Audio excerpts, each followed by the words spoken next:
Okay, I'm doing chapter 13, problem 37 for inference for two population means. First, we're going to start by going through conditions and assumptions.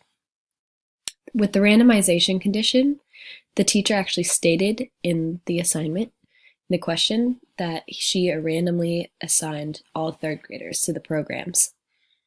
For the independence assumption, there's no reason to assume that the children are not independent of each other.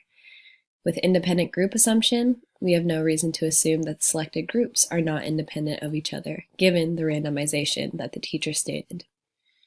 For the nearly normal assumption, although the sample sizes are small, the box plot shown is a symmetric and unimodal with no apparent outliers.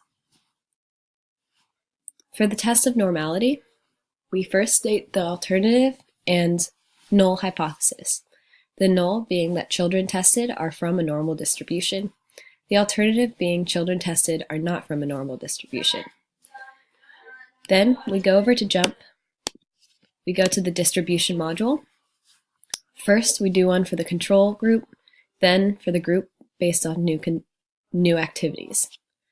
We go over to the fit and normal and the goodness of fit test, and we can see that the p-value is 0.532 and 0.674784, both being above our alpha, 0.05.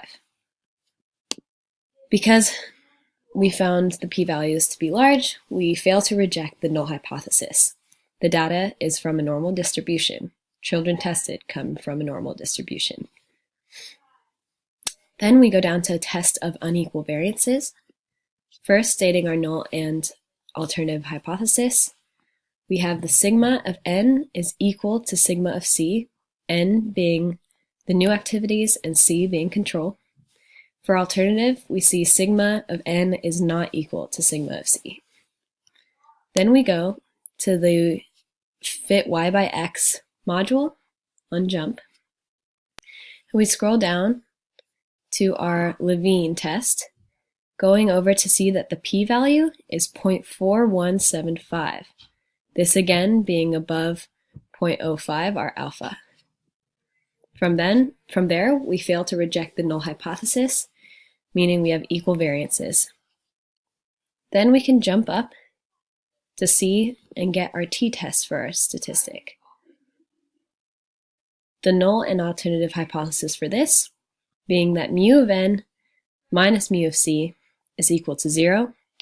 Alternative being mu of n minus mu of c being greater than 0.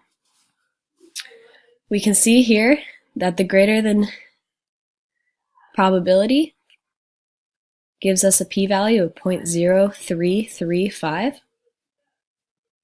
We now have sufficient evidence to reject the null hypothesis. Evidence points to a higher mean score within the groups of children using the new activities. The new activities, therefore, are beneficial to the children's test scores and should be continued to be used throughout the school.